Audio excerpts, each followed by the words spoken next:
देख रहे हैं और इससे लेकर लगातार रिएक्शन का दौर चल रहा है। राजनीतिक दलों से भी हम रिएक्शन ले रहे हैं। राजनीति के जो जानकार हैं वो बारीकी से हमें समझाने की कोशिश कर रहे हैं किस तरह की स्थितियां बन क्यों रही हैं। तो छत्तीसगढ़ के अगर बात कर ली जाए, मेगा ओपिनियन पोल, बीजेपी का जलवा नजर आता है। सर्वे में बीजेपी का 2019 से भी बेहतर प्रदर्शन है। छत्तीसगढ़ में कांग्रेस बड़ी हार की तरफ, बीजेपी को 10 सीट मिलने का अनुमान है और सिर्फ 1 सीट पर सिमट सकती है कांग्रेस।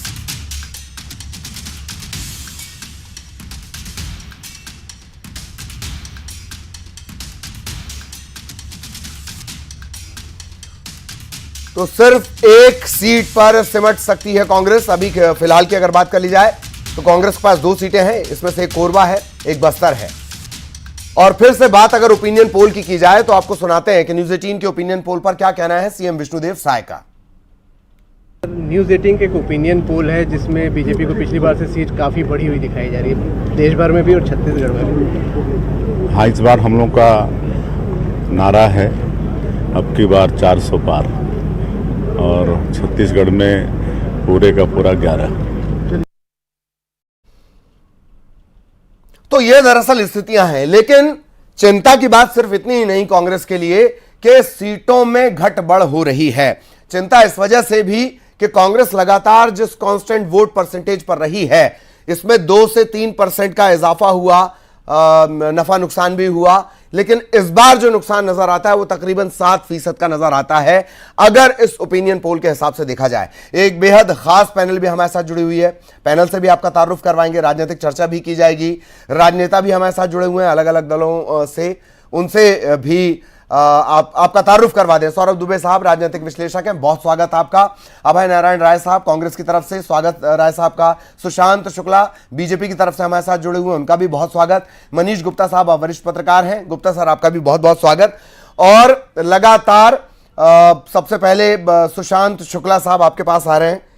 लगभग बीजेपी की बम स्थिति इस ओपिनियन पोल में, 1 सीट फिर भी आपके लिए चुनौती बनी हुई है जी, कहां कमजोरी?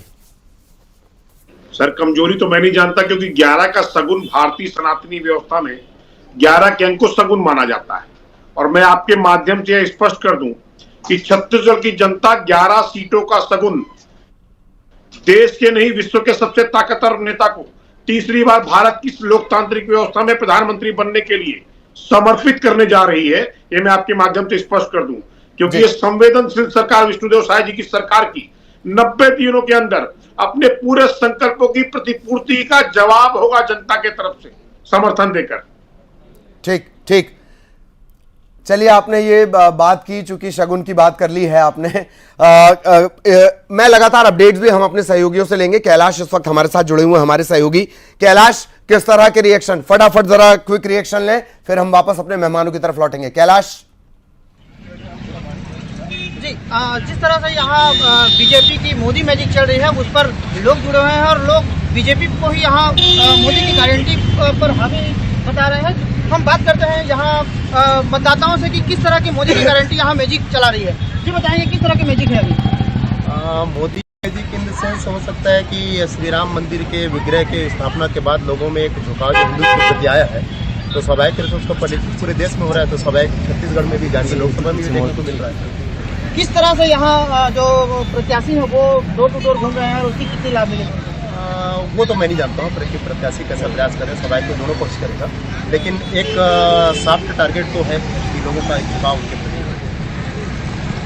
हम और मतदाता से बात करें जी, बताएंगे यहाँ डोर टू डोर प्रत्याशी दोनों पार्टी की प्रत्याशी का चयन हो गया है, किस तरह कौन से हावी है, कौन सी पार्टी को बढ़ा के रही है? वैसे भी विधानसभा चुनाव के बाद ये देखा जा रहा है कि निश्चित रूप से लोकसभा में भाजपा जो है आगे आएगी।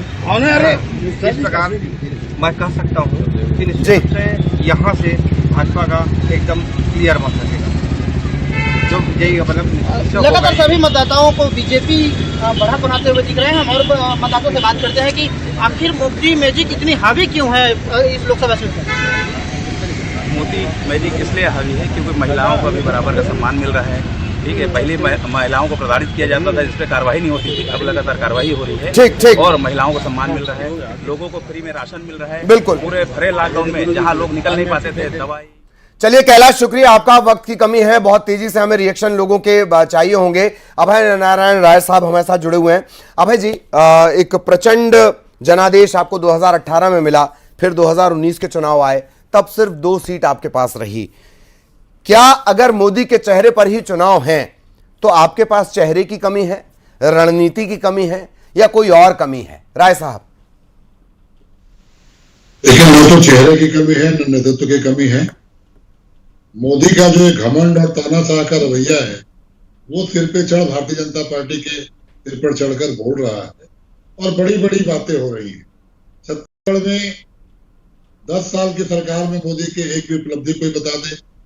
छत्तीसगढ़ के रेलवे की हालत आज कोई देख ले। छत्तीसगढ़ में बेरोजगारी और महंगाई की हालत 10 सालों में दूर करने की कभी किसी केंद्र सरकार के नेता ने कोशिश की हो। और 2018 में जनता ने हमको जनादेश दिया, हमने काम भी चालू किया कांग्रेस सरकार की ओर से, किसानों के लिए, मजदूरों के लिए, महिलाओं के लिए। लेकिन 19 में फिर केंद्र सरकार के चुनाव में, केंद्रीय चुनाव में भारतीय जनता पार्टी के 9 सांसद जीत कर आए। तो 9 के 9 सांसद में से 7 लोग बदल दिए गए। क्यों? अगर सांसदों ने काम किया था, अगर केंद्र की मोदी सरकार ने काम किया था, तो उन सांसदों को चुनाव लड़ाने में आप परिवर्तन क्यों कर रहे हैं? ठीक, जनता के पास उनको भेजने में आपको क्या दिक्कत है जी? तो छत्तीसगढ़ के 3 महीने की बात मैं करूंगा। नस्ली घटनाएं बढ़ गई, महिलाओं पर अत्याचार बढ़ गया। 3 महीने में 13,000 करोड़ का कर्ज, हमने 5 साल में 4,500 करोड़ का कर दिया था। 3 महीने की सरकार ने 13,000 करोड़ का कर्ज लिया। आगे छत्तीसगढ़ की जनता को कर्ज लेकर आप किधर ले जाना चाहते हैं? अपराध की हालत है कि बच्चियों के हॉस्टल में जाकर देखिए, बच्चियां गर्भवती हो जा रही हैं। निखिल जी, मैं जवाब देना चाहता हूँ अपने साथी। चलिए, ठीक हो रही है। ठीक तो ये जो जितनी मुद्दे हैं राय साहब, हाँ, थोड़ी सी मैं चाह रहा था कि आप चुनौतियों पर चर्चा करते। मैं आऊंगा आपके पास, आऊंगा सारे मेहमानों के पास, मैं बारी बारी से आऊंगा। राजनांदगांव इस वक्त लिए चलते हैं। सहयोगी राकेश आपको नजर आ रहे होंगे। राकेश, एक बहुत क्विक रिएक्शन और उसके बाद फिर हम वापस डिबेट पर लौटेंगे। राकेश जी। जी हाँ, पूर्व मुख्यमंत्री भूपेश बघेल यहाँ राजनांदगांव से चुनावी मैदान पे हैं। उनके विपक्ष में संतोष पांडे को उतारा गया है। लोग यहाँ हमारे साथ मौजूद हैं, उनसे जानते हैं कि क्या रिएक्शन रहेगा और लोकसभा चुनाव में किसकी जीत हो सकती है और क्या रिएक्शन है लोगों को। पूर्व मुख्यमंत्री भूपेश बघेल जी के यहाँ चुनाव राजनांदगांव में उतरने से माहौल थोड़ा गर्म हो गया है, गर्मी भी बढ़ गई है और राजनांदगांव का माहौल भी बहुत ही गर्म हो गया है। क्योंकि संतोष पांडे जी इस समय अभी नागलों के हिसाब से देखें तो थोड़ा निष्क्रिय रहे हैं, काम भी उस लेवल का नहीं रहा जो सांसद का रहता है। उस हिसाब से भी देखा जाए तो कांग्रेस ने बहुत अच्छा प्रत्याशी उतारा है भूपेश बघेल जी के रूप में जी। तो एक अच्छा संघर्ष देखने को मिलेगा हमको। ये थे जी यहाँ की जनता जो कह रहे हैं कि एक संघर्ष देखने को मिलेगा भूपेश बघेल के मैदान पे आने पर। अन्य जो लोग हैं उनसे भी पूछते हैं कि कैसा रहेगा चुनाव और कैसा माहौल रहेगा। इस समय राजनांदगांव चुनाव तो एक तरफा है। यहाँ की जनता संतोष पांडे को नहीं, मोदी को देख के यहाँ की वोट देगी। भूपेश सरकार जब गवर्नमेंट राजनांदगांव में सौतेला व्यवहार बिल्कुल राकेश, वक्त की कमी है। मैं अगर वक्त रहा तो फिर हम आपके पास लौटेंगे। राकेश लगातार लोगों से चर्चा कर रहे थे। सौरभ दुबे साहब हमारे साथ लगातार बने हुए हैं। सौरभ जी, ये तय है कि अभी भी मुद्दे हैं, मुद्दे हजार, पर मोदी मैजिक बरकरार। जी सौरभ जी।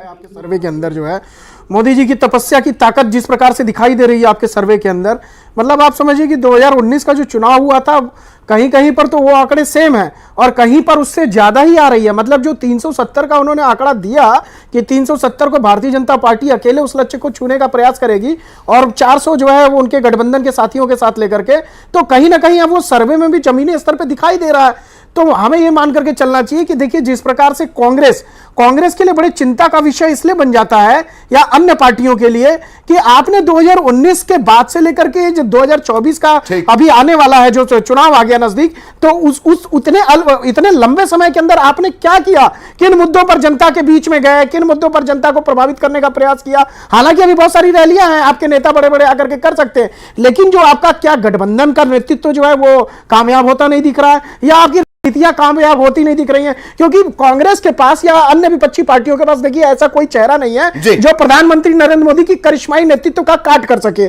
क्योंकि उनका चेहरा वो बहुत ही लोकप्रिय चेहरा है। तो या तो आपके पास रणनीति होनी चाहिए बहुत मजबूत, क्योंकि चेहरा तो कहीं से भी विपक्ष के पास नहीं दिखाई दे रहा है। ठीक ठीक ठीक। सुशांत शुक्ला, बहुत शॉर्ट टाइम के लिए मैं आपके पास आ रहा हूं, आप कुछ रिएक्ट करना चाह रहे थे जी, प्लीज। कांग्रेस के साथी और कांग्रेस के नेता आज दिनांक तक ये नहीं समझ पा रहे हैं कि वर्ग भेद की राजनीति करते करते वर्ग संघर्ष को छोकने वाले लोग आज ये देख नहीं पा रहे कि देश की जनता बगैर भेदभाव के विकास को स्वीकार करते हुए मोदी जी के साथ चल रही है। कांग्रेसी अगर यही समझ जाते तो शायद तक प्रतिस्पर्धा में बने रहते।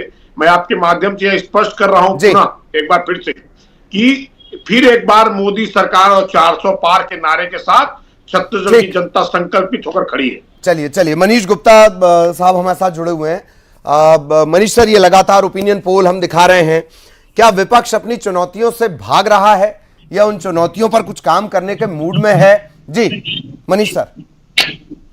देखिए, अगर छत्तीसगढ़ की बात करें या लोकसभा के चुनाव की पूरे देश की बात करें, निश्चित रूप से मोदी मैजिक जो है वो दिखाई दे रहा है। जनता का मूड जो है कहीं ना कहीं मोदी के पक्ष में लग रहा है। छत्तीसगढ़ में अभी सत्ता का परिवर्तन होने के बाद भी हालांकि कांग्रेस ने अभी 6 सीटों पर हैवी वेट कैंडिडेट जरूर उतारे हैं, पर कहीं ना कहीं जो ओवरऑल एक माहौल है वो कहीं ना कहीं भारतीय जनता पार्टी जो है उस पर भारी लग रही है। हालांकि चुनाव प्रचार अभी शुरू नहीं हुआ है, चुनाव की घोषणा शुरू नहीं हुई है, लेकिन जो एक माहौल है वो कहीं ना कहीं ये दिखा रहा है कि आज भी मतलब आम लोग जो है वो मोदी सरकार के पक्ष में है। जी। रही बात की छत्तीसगढ़ में आदिवासी अंचल चाहे बस्तर हो या सरगुजा, कहीं ना कहीं इस बार जो भारतीय जनता पार्टी ने एक प्रयोग किया है कि आदिवासी मुख्यमंत्री देकर के, तो ये देखना दिलचस्प होगा कि इस चुनाव में जो आदिवासी वोट बैंक किसके साथ रहता है, क्या मोदी सरकार के साथ रहता है या वापस कांग्रेस को मिलता है, ये देखना मुझे लगता है काफी दिलचस्प रहेगा। ठीक ठीक। अभय नारायण राय साहब, बहुत क्विक कमेंट आपका, फिर आगे चलेंगे। 50% के आसपास 9 सीटों पर वो स्वीकार करती है और कोई मोदी मैजिक जैसी बात नहीं है। अगर मोदी मैजिक है तो अडानी के लिए है, यदि मोदी मैजिक है चंद उद्योगपतियों के लिए है। मोदी मैजिक अगर कहीं है तो लोकतंत्र और संविधान को खत्म करने की ओर है। तो जनता इसको बहुत बारीकी से देख रही है।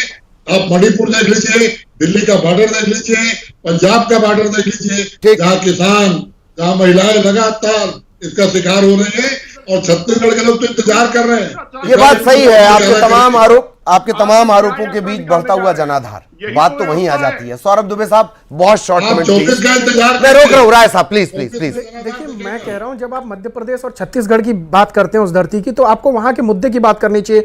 मणिपुर का विषय जो है वो तो फिर आप जाएंगे तो फिर संदेश खाली का भी विषय आएगा। जिस प्रकार से आप किसानों की बात कर रहे हैं, तो किसानों के लिए क्या क्या नए नए कानून प्रधानमंत्री जी ने दिए जो है अपनी योजनाओं में। पिछले बार बजट 1.25 लाख करोड़ था, इस बार 2000 करोड़ और बढ़ा करके 1.27 लाख लगातार एक किसानों के हित में जो है, क्योंकि उन्होंने जातियां ही बताई, किसान, युवा, महिला, ये उनकी जातियां हैं, गरीबी उनकी जाति है। तो आपको समझना चाहिए कि आपके जो लोकल मुद्दे हैं उन पर आप किस तरीके से प्रभावी तरीके से चुनाव लड़ने जा रहे हैं। अदानी चिल्ला तो रहे थे विधानसभा चुनाव में, क्या हश्र हुआ आप लोगों का। तो ये आपको सीखने वाली बात है, ये समझने वाली बात है। नेता तो है नहीं आप लोगों के पास, करिश्माई नेतृत्व तो है नहीं ऐसा कोई। तो कम से कम रणनीति तो आप ऐसी बनाइए कि जिसके आधार पर चुनाव चलिए तो कुछ सम्मान सीटें पा सके। ठीक है, मैं आपको रोकना चाह रहा हूं, थोड़े वक्त की भी कमी थी। बहुत बहुत शुक्रिया आप सभी का, आप हमारे साथ जुड़े, इस चर्चा में, इस डिबेट में आप जुड़े। और एक छोटे से आर्टिकल की लाइन में आपको दोहरा दूं, इस ओपिनियन पोल के हिसाब से, मुझे राइटर का नाम बहुत ध्यान नहीं, लेकिन दुबे हैं, बहुत अच्छे राजनीतिक विश्लेषक हैं। उन्होंने बड़ी अच्छी बात लिखी थी कि मोदी के मुकाबिल अभी सिर्फ एक राजनेता है और वो है खुद नरेंद्र दामोदर दास मोदी। इस चर्चा में इतना ही। मेगा ओपिनियन पोल जारी है।